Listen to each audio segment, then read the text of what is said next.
Trade to spin Nifty के daily analysis के video में आपका स्वागत है। अगर आपने हमारे कल के वीडियो के हिसाब से ट्रेड लिया होता तो आज आपको एक अच्छा प्रॉफिट होता। हमने अपने कल के वीडियो में बताया था कि निफ्टी ने अपनी फॉलिंग ट्रेंड लाइन का जो रेजिस्टेंस है पिछले हफ्ते उसको ब्रेक किया है और इस हफ्ते शायद वो उसको रीटेस्ट करने आया है।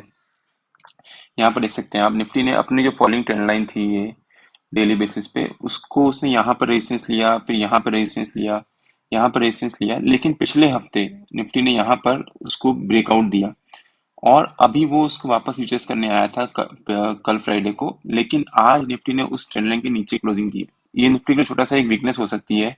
हमने अपने वीकली के वीडियो में भी बताया था कि निफ्टी 17,780 के आसपास एक वीकली बेसिस पे सपोर्ट ले सकता है।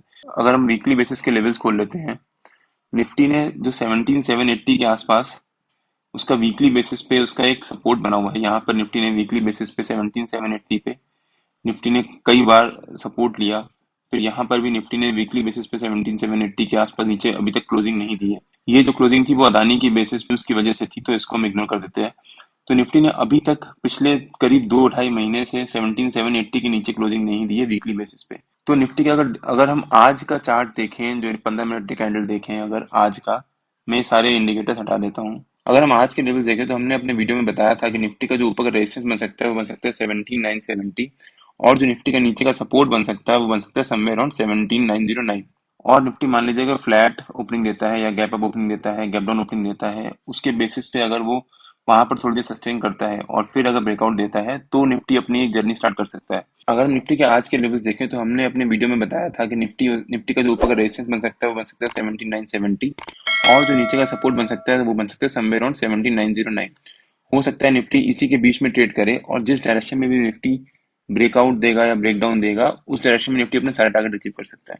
निफ्टी ने ऑलमोस्ट एक फ्लैट ओपनिंग दी यहाँ पर। हमने कहा था कि निफ्टी अगर फ्लैट ओपनिंग देता है वहां पर थोड़ी देर सस्टेन करता है और तब जिस डायरेक्शन में ब्रेकआउट देगा तो उस डायरेक्शन में निफ्टी के टारगेट अचीव हो सकते हैं।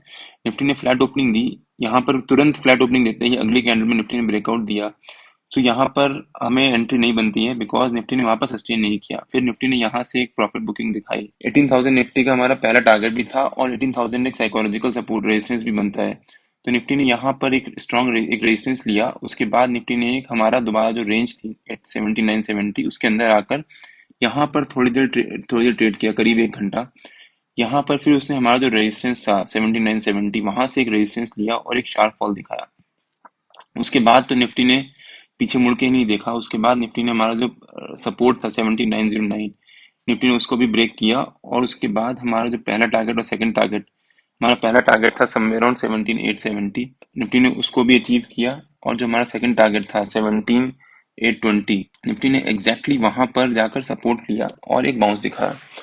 तो निफ्टी यहाँ पर बाउंस दिखाया बिकॉज एक तो निफ्टी यहाँ पर एक काफी, एक तो हमारा ये सेकंड टारगेट था जो कि सपोर्ट बनता है, निफ्टी ने वहां से एक बाउंस दिखाया, प्लस यहाँ पर निफ्टी एक ओवरसोल्ड जोन में चला गया था, उसका आरएसआई करीब 25 हो चुका था, तो एक थोड़ा सा एक कूल डाउन रैली आने के चांसेस थे, तो निफ्टी ने यहाँ से एक थोड़ा सा एक छोटा सा बाउंस दिखाया।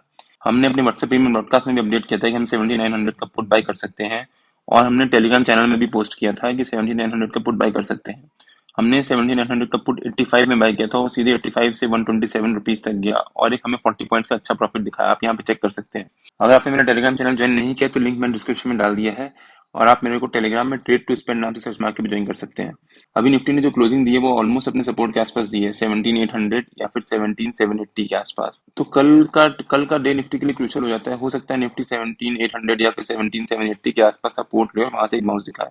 अब देखते हैं कि निफ्टी के कल के लेवल्स क्या रह सकते हैं। निफ्टी मान लीजिए कल एक फ्लैट ओपनिंग देता है यहाँ कहीं और उसके बाद यहाँ पे थोड़ी देर ट्रेड करता है, तो निफ्टी का जो ऊपर का रेजिस्टेंस बन सकता है वो बन सकता है समवेयर अराउंड 17,870 और जो नीचे का सपोर्ट बन सकता है वो बन सकता है आज का लो, मे बी 17,820 या फिर 17,800 मान सकते हैं। निफ्टी अगर यहाँ पे फ्लैट ओपनिंग देता है तो निफ्टी की कल की रेंज बन सकती है, वो बन सकती है 17,870 और 17,820। हो सकता है निफ्टी थोड़ी देर 17,870 या फिर 17,820 के बीच में ही ट्रेड करे और उसके बाद निफ्टी किसी एक डायरेक्शन ब्रेकआउट या ब्रेकडाउन दे। निफ्टी अगर मान लीजिए ऊपर की तरफ एक ब्रेकआउट देता है और 17,870 के ऊपर सस्टेन करता है, थोड़ी देर यहाँ पर ट्रेड करने के बाद अगर निफ्टी ऊपर सस्टेन करता है तब निफ्टी के ऊपर के टारगेट ओपन हो सकते हैं। वो पहला टारगेट जो हो सकता है वो हो सकता है 17,909। निफ्टी का जो सेकंड टारगेट बन सकता है वो बन सकता है समवेयर अराउंड 17,948 के आसपास और जो निफ्टी का थर्ड टारगेट बन सकता है वो बन सकता है समवेयर अराउंड 17,970 के आसपास। निफ्टी के लिए 18,000 अब एक स्ट्रॉन्ग रेजिस्टेंस बन जाता है, बिकॉज निफ्टी काफी टाइम से उसको ब्रेक नहीं कर पा रहा है और वहीं पर वहीं से रेजिस्टेंस दे रहा है। यहाँ पर भी निफ्टी एक देखिए, जैसे निफ्टी यहाँ जैसे निफ्टी यहाँ पर एक थोड़ी देर ट्रेड करता है, फिर यहाँ से रेजिस्टेंस ले लेता है। यहाँ भी निफ्टी, आज भी निफ्टी ने यही किया, यहाँ पर थोड़ी देर ट्रेड किया, वहां से फिर रेजिस्टेंस ले लिया। तो निफ्टी के लिए 18,000 एक स्ट्रॉन्ग रेजिस्टेंस बन जाता है। वहीं अगर निफ्टी मान लीजिए यहाँ पर गैप डाउन, सॉरी, वहीं अगर निफ्टी मान लीजिए एक फ्लैट ओपनिंग देने के बाद थोड़ी देर यहाँ पर ट्रेड करता है और फिर जो उसका सपोर्ट है 17,820 उसको ब्रेक करता है, तो निफ्टी का जो नीचे का जो पहला टारगेट बन जाएगा वो बन जाएगा 17,780, जो कि निफ्टी के लिए वीकली बेसिस पे उसका एक सपोर्ट भी है। तो निफ्टी अगर 17,780 पहला टारगेट बन जाएगा, सेकंड टारगेट निफ्टी का बन सकता है, वो बन सकता है समवेयर अराउंड 17,730 के आसपास, और जो निफ्टी का थर्ड टारगेट बन सकता है वो बन सकता है समवेयर अराउंड 17,700 के आसपास, जो कि एक साइकोलॉजिकल लेवल भी होता है। तो निफ्टी अगर मान लीजिए थोड़ी देर यहाँ पर ट्रेड करता है, उसके बाद निफ्टी अगर एक ब्रेकडाउन देता है, 17,820 को ब्रेक करके नीचे सस्टेन करता है, तो निफ्टी के नीचे के टारगेट्स ओपन होंगे। वहीं मान लीजिए निफ्टी अगर एक गैप डाउन ओपनिंग देता है, मान लीजिए यहाँ कहीं थोड़ी देर यहाँ पर ट्रेड करे और फिर यहाँ से एक रिकवरी ले और वापस हमारे इस जो उसका जोन है 17,870 या 17,820 उसके बीच में आकर ट्रेड करे। वहीं अगर निफ्टी मान लीजिए गैप अप ओपनिंग देता है अच्छी, तो यहाँ पर हो सकता है सेलिंग आ सकती है, बिकॉज एनीवेज निफ्टी एक नेगेटिव ट्रेजेक्टरी में चल रहा है। काफी दिनों से निफ्टी लोअर लोअर हाइज बना रहा है, तो निफ्टी एक नेगेटिव ट्रेजेक्टरी में चल रहा है। तो हो सकता है निफ्टी यहाँ पर गैप अप ओपनिंग देने के बाद 17,909 से थोड़ा सा रेजिस्टेंस ले और वापस हमारी जो रेंज है 17,870 और 17,920 17,820 उसके बीच में आकर ट्रेड करे। उसके बाद निफ्टी की जहां भी मूवमेंट होगी, निफ्टी उस डायरेक्शन ब्रेकआउट या ब्रेकडाउन देगा। निफ्टी के जो भी लेवल्स होंगे मैं अपने चैनल में पोस्ट करता रहता हूँ। अगर आपने मेरा चैनल ज्वाइन नहीं किया तो लिंक मैंने डिस्क्रिप्शन में डाल दिया है, और आप मेरे को टेलीग्राम में ट्रेड टू स्पेंड नाम से सर्च मार के भी ज्वाइन कर सकते हैं। अगर आपको वीडियो अच्छा लगा हो तो please like, share and subscribe और बेल आइकन जरूर हिट कर लीजिएगा, जब भी मैं अगला वीडियो पोस्ट करूँ आपको नोटिफिकेशन आ जाए। Till than happy trading and जय हिंद।